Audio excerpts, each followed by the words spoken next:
mas-uuliyiinta Mareykanka ayaa sheegay in madaxweyne Joe Biden uu wada hadal qadka taleefanka kula hadli doono dhigiisa wadanka Ruushka Vladimir Putin gelinka dambe maanta oo Sabtida. waxaa soconaya ayaa la leeyahay dadaalada diblomaasiyadeed ee lagu yareynayo xiisada dhinaca xuduudda ka taagan ee Ukraine iyo sidoo kale Ruushka.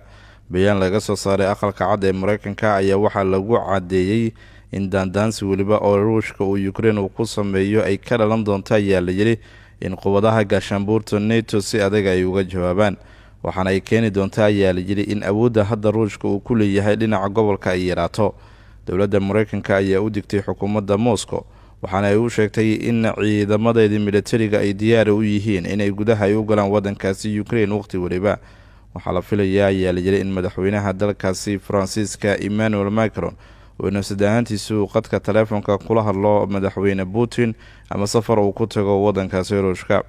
dowlado dhowr ah oo ay dowladda Mareykanka, Britain, Holland, Japan, Kuuriyada Koonfureed ayaa muwaadiniintooda ugu baaqay in sida ugu dhaqsiyaha badan ay uga soo baxaan wadankaasi Ukraine. waxaa sii kordhaya walaaca in dowladda Ruushka ciidamadeedii ay amar ay ku siiso in gudaha ay u galaan wadankaasi Ukraine. aqalka cad ee Mareykanka ayaa ugu baaqay muwaadiniintiisa in Ukraine ay uga soo baxaan 48 saacadood.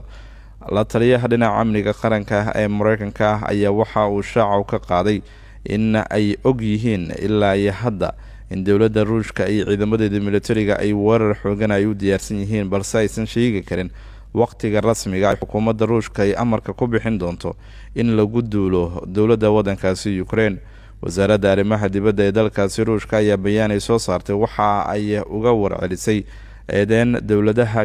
reer galbeedka uga timid taasi oo ku saabsan in ay baahinayaan warar been abuur ah oo tilmaamaya in ay ciidamadeedii ay doonayso inay ku qabsato wadankaasi Ukraine. xukuumadda Moscow waxa iska fogeysay in ay jirto qorshayaal oo ay Ukraine ay ku qabsanayaan maadaama 100,000 oo ciidamadeedii ay joogaan xuduudda ay wadanka jaarka yihiin.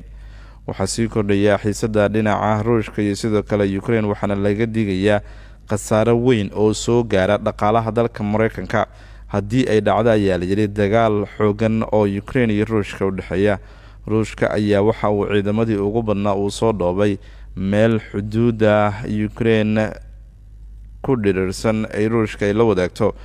waxaana maamulka Mareykanka uu ka digay in ay dhici doonto in ciidamo gurmad ah oo Mareykanka ka socda ay tagi doonaan Ukraine haddii dowladda Ruushka ay ku dusho wadankaasi Ukraine. xukuumadda Moscow waxa ay bilowday dowlatus military oo aad u weyn oo ay la sameynayso wadanka jaarka ay yihiin ee Belarus. waxaa lagu tirinayaa xulafada ugu weyn ee dowladda wadankaasi Ruushka, waxaana ay xuduud dheer ay la leedahay dalkaasi Ukraine. 8 sano ee la soo dhaafayba tan iyo markii jasiiradda Crimea ee koonfurta Ukraine ay raacday dhinaca Ruushka, waxaa sii kordhayay walaaca dowladda wadankaasi Ukraine ay ka qabto in Ruushka uu fallaagada uu ku soo hubeeyo. deegaanada dhinaca bari ee dhinaca xuduudda ee Ruushka waa meelaha ay dowladda Ukraine ay walaaca xoogan ay ka muujinayso in fallaaga xoogan ay ka dagaalamayaan. xukuumadda Moscow ayaa waxaa la tilmaamay in aysan aqbali karin ayaa la yiri